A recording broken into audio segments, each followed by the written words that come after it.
Hey everybody, Kyle Bell with Air Down Gear Up, and in today's video, we're going to show you how to install a system into the Ineos Grenadier. So to start with, we're going to very simply remove the D-rings from your L-track, just pull those and set those aside, and then we're going to actually pull the L-track out. So there's 3 fasteners.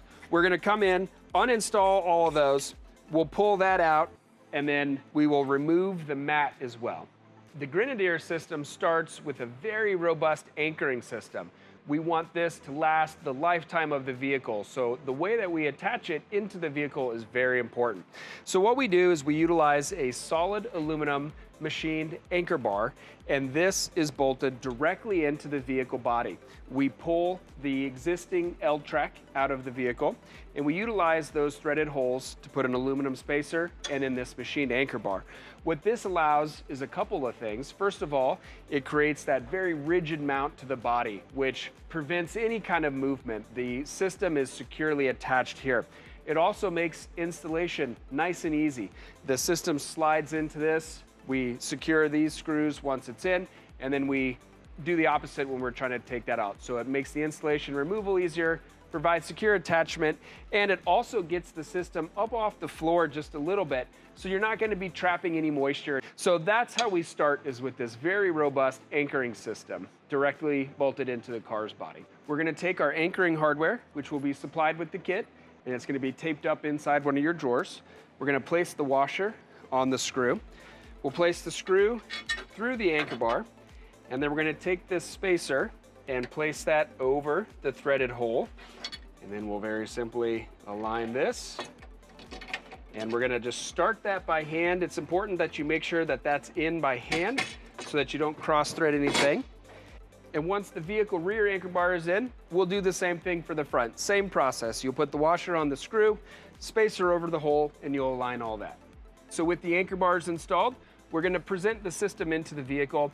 To give ourselves access to that vehicle front anchoring bar, we're going to fold the seats down, and that just allows us to get a little better access to these brackets. So we'll fold both seats down, and then we'll bring the system into the car.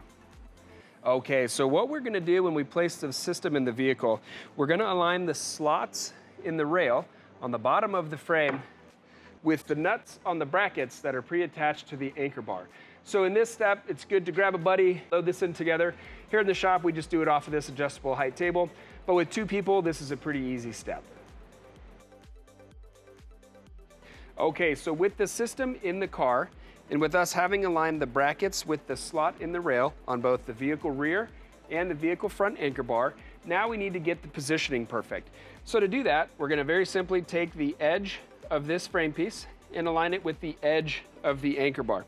So with the system in, it should slide relatively easy, and we're just going to kind of manipulate that until that's just aligned. So with the system installed and with that adjusted front to rear, we're going to start tightening the brackets. So I'm going to start with this outer bracket here, and we'll start by attaching the screws to the runner, and then after that we'll make sure the screws from the bracket to the anchor bar are tightened. So for this center bracket at the vehicle rear here, you got 2 options. The first option is you can go spelunking from the front of the system, and you can reach back in here and tighten this. That saves you a step and makes it kind of easy if you're feeling nice and flexible. The second option is we simply pull this drawer box out, and we have quick, easy access to that. We're going to show you that method so that you can take that out without having to do any contortionism. So to remove the drawer box, on the locking side, which has the blue handle on it, there are 2 screws that need to be unscrewed with an 1/8 inch wrench. This will be included in your kit so that you can unscrew these, and then a quick release lever on this outside. So now with that drawer box out of the way, we've got real nice, easy access to this. So same thing, we'll tighten the bracket to the runner, and then we'll ensure that the bracket to the anchor bar is torqued as well. So to reinstall the drawer box here, we're going to take this quick release slide. So just make sure that this is aligned precisely. If you need to grab a friend for that, that's a good time. And then you'll push that back. You heard that click. That means that that slide is now engaged. And then we'll reattach the locking slide. Once you've heard that click over there, you can let go.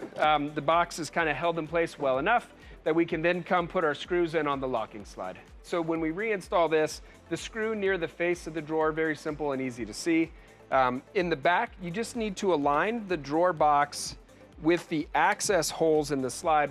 You just play with it a little bit until you've got that window, the access window, lined up with the screw hole, and then it's very simple. You should be able to see it real easy. Now that the vehicle rear anchor bar is all secured and in, we're gonna partially deploy the drawer, and then we're gonna go back to the front of the car here, secure the brackets in the front, and then that's it for getting the system secured to the vehicle. So now that the system is installed, one final step for a nice little cosmetic touch. We've got these covers here that go over the end of the rails. These just very simply snap into place. So with that, your system is now installed and ready to be used. So come check us out and let us upgrade your adventure.